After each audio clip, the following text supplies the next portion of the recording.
का पुनर्गठन होने जा रहा है, इसमें क्या जातीय समीकरण रहेगा ये जानने की कोशिश भी करेंगे। राजस्थान की अशोक गहलोत सरकार में महेश जोशी कैबिनेट मंत्री पद की शपथ लेंगे।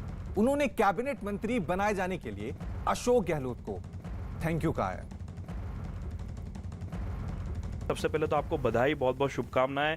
किस तरह की खुशी है, क्योंकि एक लोकसभा के सांसद ने लंबा संघर्ष किया जयपुर के लिए और तमाम लोगों के लिए, और फ्लोर पर भी मैनेजमेंट में आप माहिर माने गए। ये उसी का इनाम आपको मिला है?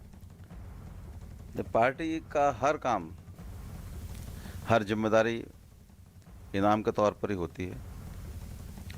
और जो मेरे पे विश्वास व्यक्त किया है हाईकमान ने, सोनिया जी ने, राहुल जी ने, प्रियंका जी ने, और अजय माकन जी के जरिए जो एक मैसेज राजस्थान में मुख्यमंत्री अशोक गहलोत जी के नेतृत्व में देने की का जो मन बनाया हाईकमान ने, मैं कोशिश करूंगा कि उनकी आशाओं पर खरा उतर सकूं।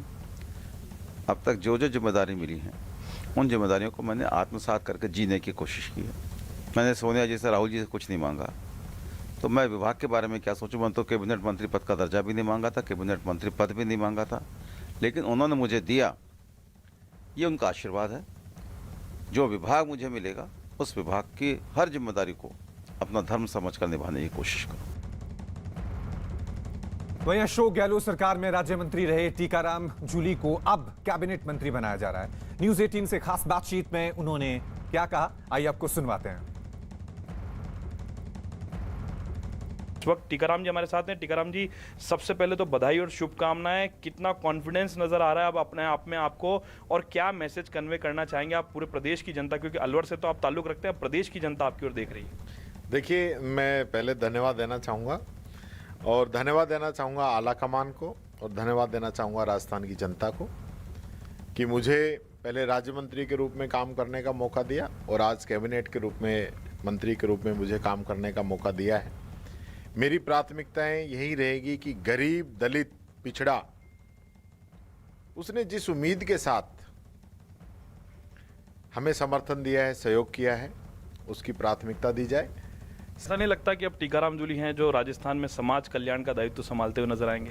देखिए, अब ये विभाग तो आप बांट सकते हैं कुछ भी। मैं तो ये कहना चाहूँगा, मैं कांग्रेस पार्टी का एक समर्पित कार्यकर्ता हूँ। मेरी जितनी उम्मीद नहीं थी, मेरी जितनी इच्छाएं नहीं थी, मेरी जितनी हैसियत नहीं थी, उससे कहीं बढ़ के पार्टी ने दिया है। और पार्टी जो भी निर्देश देगी, आदेश देगी, जो भी मेरे को काम करने के लिए मौका देगी, मैं उस पर खरा हूँ।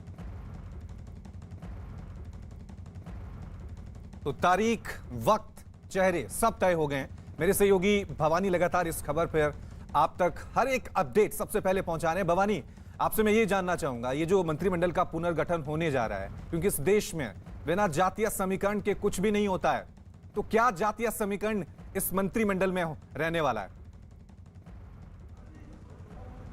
देखिए, कांग्रेस ने अपने 2023 की पूरी रणनीति बनाई है। 2023 में विधानसभा चुनाव होना है, उसको देखते हुए सबसे ज़्यादा जो एससी वर्ग और एसटी वर्ग को साधा गया, दलित समुदाय को, क्योंकि कांग्रेस का मजबूत वोट बैंक माना जाता है। इसीलिए इस कैबिनेट के अंदर देखिए कि 4 नए कैबिनेट मंत्री बनाए गए और इसी एससी वर्ग से।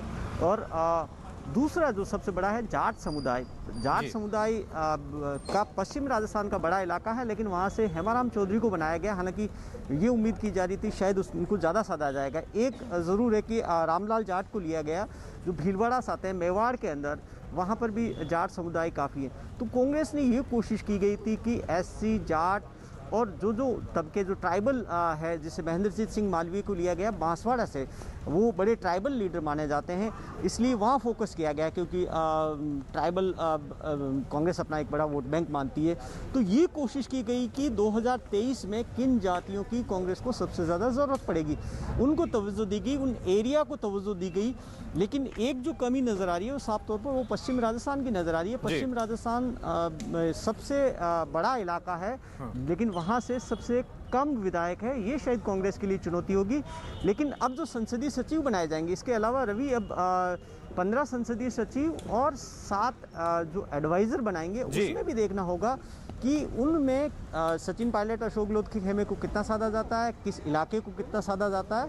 इससे पूरी तस्वीर पिक्चर साफ हो जाएगी कि कांग्रेस आखिर 2023 को लेकर क्या रणनीति बना रही है और अशोक गहलोत सचिन पायलट को साथ लेकर किस तरीके से आगे बढ़ना चाहती है। जी, साफ तौर से जनता को भी मैसेज देना है, पार्टी के अंदर भी संतुलन बनाए रखना है। ये दोनों चीजें कैसे होंगी, ये देखने वाली बात होगी। भवानी, बने रहे आप हमारे